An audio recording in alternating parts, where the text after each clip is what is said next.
cream milk, cream, cinnamon sticks, cardamom pods, cumin, 3 inches of ginger ale. So I'm just gonna have my pot going on a high to medium heat. All right, okay. So first of all, you're gonna take your milk and you're gonna kind of simmer it, okay? Just let it simmer. So what I'm gonna do is I'm gonna be taking some tea. If you have loose tea leaves, that's even better. I'm using Darjeeling tea. I'm also throwing in a bag of Earl Grey, just for the sake of variety. So you can do that too. So as you can see, I'm using between 3 to 4 bags of tea. Just tear it up and just dump it in. Okay. Whoa! Now it's going crazy on me. Okay.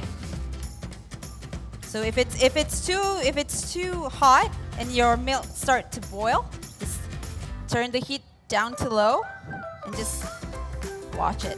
Okay. So what you want to do is, it's the same thing as you do with your tea, because you're going to steep it in plain water, right? You're just going to let the tea steep out of the bag. But now you're just going to switch the water to milk. Okay. So what you want to do now is you're going to put everything else in there, your spices. So I'm going to start with my cloves and my star anise. So if you want to measure, you can put 5 of that. If you don't, you can just dump everything in. I have around 5 to 6 star anise in there, 5 to 6 cloves. And then you're going to put in your cinnamon sticks. I have 4 of that. Just dump it all in. Your cumin as well. It's 1 tablespoon, so you just want to put everything in. It might seem like a lot, but remember that we're making a dessert. We're not making a drink. And we're going to be putting some mango coulis on top as well, so it has to be that balance in flavor. Okay, so now I'm going to add some sugar to it. So I'm just going to take 2.5 tablespoons of sugar. Just dump it in. A rich brown color, that's what you want to get from steeping the tea. So once it started to simmer, I think it is, you can start to add the cream. Well, the reason why I'm not adding the cream much earlier is because I don't want it to be too long on the heat. Cream, if it's too long on the heat, it will split. So you want to make sure that when you're adding the cream, the heat is not too high and the milk is just simmering. Okay, so you want to add the milk, the cream towards the end. Just give it a quick stir. And now the ginger. Now the reason why I'm putting the ginger in the last minute, because if you steep it too long, it would taste kind of spicy. It would taste that spicy. It would have that spicy aftertaste. If you're not a big fan of that, just throw a little bit and throw it at the end, like I did. Okay. Okay. So what I have in this pot right now, I'm just boiling water because I want to melt down my gelatin. So what I do with my gelatin normally is I would boil water. It's already boiling. Pour it in a bowl, just like that.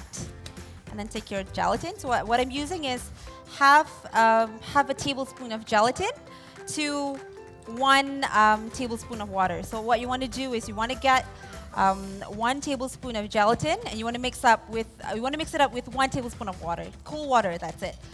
Just give it a quick stir.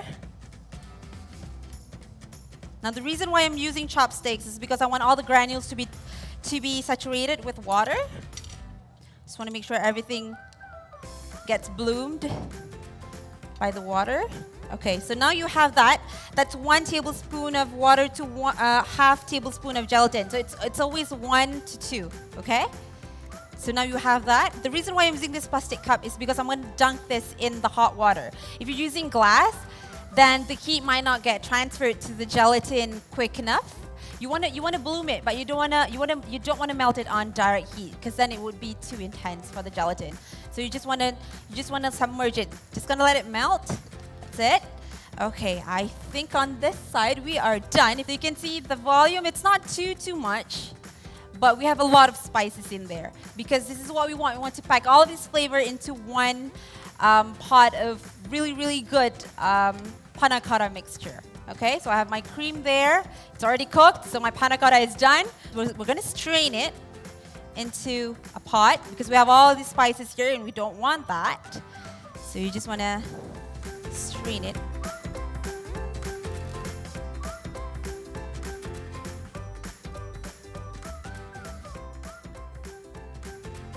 Okay, so what I've done here, actually, I have mixed in my melted gelatin, or it's the bloom gelatin, I would say. So we just put everything in, give it a quick stir, and just pour in your mold. So what I'm going to be using today are shot glasses. So just pour it in like that. Okay, usually this measurement will get around 3 to 4 cups of panna cotta. I think I'm going to be just having 3 today, but that's okay. So this is actually a great dessert if you are organizing a dinner party, because you can make like a big pot of this, pour them into small little glasses, and just chill it. And when your guests are around, just pull them out of the chiller. You're done. Chill this would take around 2-3 hours at least. So what we have now is our panna cotta, our mango puree. What I just did is I took one really ripe mango, because you want to get that yellow-orange color out of it. The mango, it's sweet. So you're going to have that spicy and sweet contrast to complement your dessert, okay? So I'm just going to pour it on top, just put it in, okay? And the last touch, right here. What I have is this little red chili, which is very common to Malaysians. So you want to scoop out let me get my spoon, the seeds and the ribs. Just take it out, cut it into small little dices, because this is just going to be like a garnish. If you prefer cayenne pepper and you want to just sprinkle it on top, you can do that as well. All right, so the last touch is just some almond flakes. So I'm just going to crush this slightly on top and just put it all around. So my Nepali tea panna cotta with mango coulis and chili is ready.